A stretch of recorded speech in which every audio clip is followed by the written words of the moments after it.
All right, we have a fun, unique guest for you guys at Rebel headquarters. Oftentimes we're featuring candidates, but here we've got Ronnie Marmo. He is an actor, and he's doing a one-man play on Lenny Bruce. It's called I'm Not a Comedian, I'm Lenny Bruce. It's here in LA. Well, look at that. That is quite provocative, Ronnie. Yeah, that's kind of sums it up. You probably should still see the show, but that does sum it up quite a bit.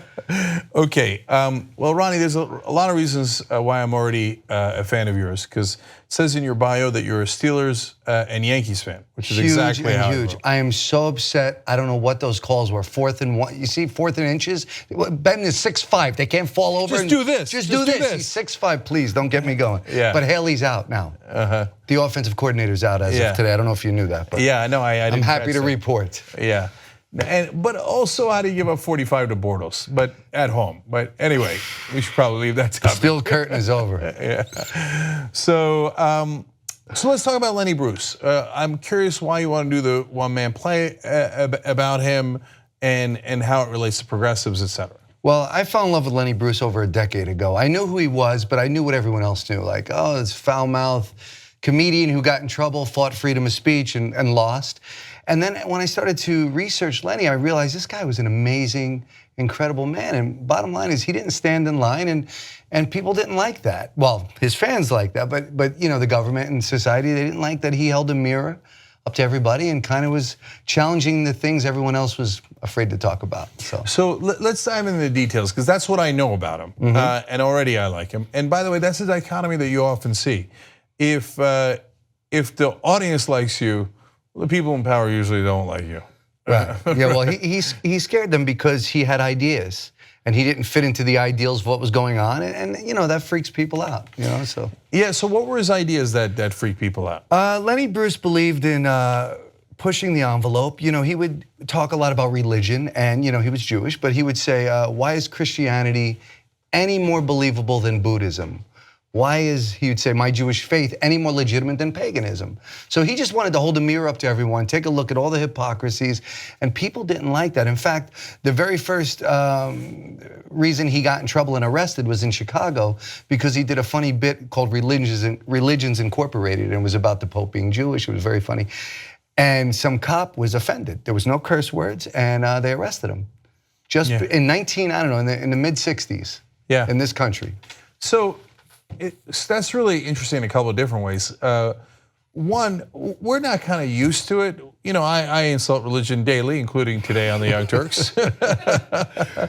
But first of all, that's our bubble, right? Online, people believe in religion a lot less. Younger generations believe it a lot less. But I remember Jesse Ventura was very popular, won an unlikely race in Minnesota as governor. And then he Jesse said, the wrestler as governor. Yeah, that's right. And then he said one thing against Christianity, and he was ridden out of town. And he lost his whole popularity, and he was gone, okay? So, and back in the 1960s, to do those kind of sets, it was literally revolutionary, right? Absolutely, and Lenny was in the front lines. I mean, he used to do this bit, he'd say, if anyone in this room, he goes, what was the bit? He'd say, dig this. He'd say, if the bedroom is dirty to you, then you're a true atheist. And then he'd pause. And then he'd say, if anyone in this room believes that God made his body and your body's dirty, well, then the fault lies with the manufacturer. You have a body that God made in his image, and now you want to choose some parts as good and some as bad. He said, no, man, I don't see any reference to that in the Bible, man. You know what I mean? It's either all clean or all dirty. So that was Lenny in every area. So that just gives you a little taste of who this guy was. Yeah, and you know, I don't know if he'd be comforted to know that he's winning. Well, or you know, back in the day, you know that's the old saying. You know, first they ignore you, then they laugh at you, and some in Lenny's case, a lot of people with him, some at him, and then you win. And then they fight you, and then you win. And right now he's in the middle of winning. Now about a quarter of the country is not religious anymore, and it is speeding up. Just a couple of years ago, it was 14%. Now it's 24%. Wow. And it's absurd. And sometimes it takes comedians like Jon Stewart with George W. Bush. Well, those guys love Lenny. I mean, you know, Richard Pryor, George Carlin, they came after Lenny. And if you read about these guys, they all, you know, pay it forward to Lenny. And And and the new comics, Chris Rock, Lisa Lampanelli, they get to do what they do because of Lenny Bruce. Yeah, and that's what I mean by literally revolutionary. Not politically, of course, Right. but culturally. And he paved the way for all those folks. So outside of religion, what else did he take on? Well, I mean, Lenny fought freedom of speech all the way to the Supreme Court and lost and was sentenced to 4 months on Rikers Island, but died while he was out on appeal. He died of an overdose at 40 years old. And Phil Spector has a great quote. He says, Lenny died of an overdose to the police. And so, and what they did to him, I couldn't believe it. At the end of his life, they found him dead, naked, and they propped him back on the toilet and took pictures of him just to release him to the world so they can embarrass him. And that's how I start my play. Lights up, dead, naked, and the play doesn't let up, which is crazy. But what else did he take on? Freedom of speech. He lost, and he really believed what they did was they sent this guy, a cop, to watch his act and then write down his act, what he could recall from his act, on a bar napkin. Then he was to perform that act for the judge and the jury. And Lenny was in the room and said, well, why can't I just do it? Because you're missing the whole point. And they introduced him as Lenny Bruce in substance. And so Lenny was like, how come, I'm right here. Let me do my act for you. Yeah. And you'll see there's social value. There's what I was trying to say is important. They wouldn't let him do it. He never got to do it. Well, that's the thing with dangerous ideas. They're oftentimes dangerous because they're true, and that's what really scares the establishment. There's so many parallels to what's happening today. Oh, yeah. Yeah, and by the way, when they want to attack you, oftentimes they attack you on sex or something that's embarrassing, drugs.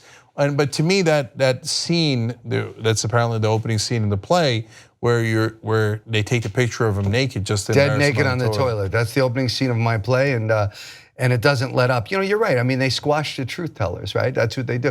And it's no different than what we're dealing with today, because this guy running the country is doing the same thing when he says fake news. He's doing the same thing with the idea of freedom of speech. Well, is it really? Do we really? Because the free press, it's not freedom of speech, because you get to say whatever you want, and then someone else gets to squash it. So. I mean, so that's the thing. I mean, when Trump says let's make America great again, he wants to go back to the days when they would arrest comedians like Lenny Bruce. Oh, it's amazing. Yes, I mean, Lenny Bruce, and this is the funny thing. This guy, when he was a TV reality show host just recently, and then became our president, this guy would love to rub elbows with all the cool cats in Hollywood, right? And suddenly he's exactly what Lenny was trying to fight against. So we have not, in fact, we've probably regressed. Yeah. You know what I mean? Yeah, in some ways. In some ways. Yeah, and that's Lenny on your shirt. Yeah, this right is Lenny Bruce. I'm wearing the T-shirt tonight because it represents the Lenny Bruce Memorial Foundation, and what that is it's a foundation started by Kitty Bruce, and they help put addicts through rehab with scholarships if you don't have money. And if you go to lennybruce.org, you can buy a T-shirt, $30, 100% goes to the foundation. And on the back it says, "In the halls of justice, the only justice is in the halls." You can't see it, but it's a Lenny Bruce quote. So that's a great sorry quote. For the plug, but I wanted to get that out there. And here, I'll do one more. Speaking of tonight, you're on Criminal Minds tonight. I am. I'm the unsub. If you watch this show, I'm a very different person tonight. Okay. So yeah, I'll be on tonight if you get a chance. But there's no naked toilet scenes there, right? Well, there's a little weirdness. I got to be honest. It's a little shocking. Let's just say that I turn into. I believe I'm some sort of animal. I'm not just a human. Okay. You're going to see me in a way you never thought would happen. Okay. So Alex Jones is going to think it's real. That's great. So where's the play? Where can people watch? We're at Theater 68 in North Hollywood. It's been running 8 months. Normally a play in Los Angeles runs 6 weeks. This weekend is my 74th performance. No advertising money. It's just really caught. I think it's caught a nerve with a lot of people. People keep showing up. We're sold out every night. Joe Mantegna is, a god to me, an incredible man. But literally 8 months, and we're going to run through March. So we're all the way through March, which is another 3 months, and then we have big plans for Chicago and New York towards the end of the year. And everyone needs to see this right now. And Lenny's voice has to come back to the forefront, So Joe Mantegna, who you might know from Glengarry Glen Ross and Godfather 3, is the director of the play. He directed the play. He also helped me in so many other ways, and he's a mentor of mine for the last 15 years. But Joe was the perfect person to kind of steer me and guide me through this performance. And Kitty Bruce gave me the biggest compliment in the world. She said, and this is the review that really matters, she said, it's the only thing that's ever been done of her father that she's proud of. 51 years. She said, it's the only thing I'm associated with and I'm proud of. And that's crazy. Yeah. Think about that. I mean, the great Dustin Hoffman movie and all these things. Right, so that's unfortunate that that's the case, but it's great for you that... She keeps sending people saying, go see who my dad was. Wow, and how do people get tickets? You go to theater68.com, that's with an R-E, theater68.com, and yeah, it's really awesome. I'd love you to come check it out. We're having a good time. All right, Ronnie Marmo, thank you for joining us, man. Thank you, I appreciate your time, awesome.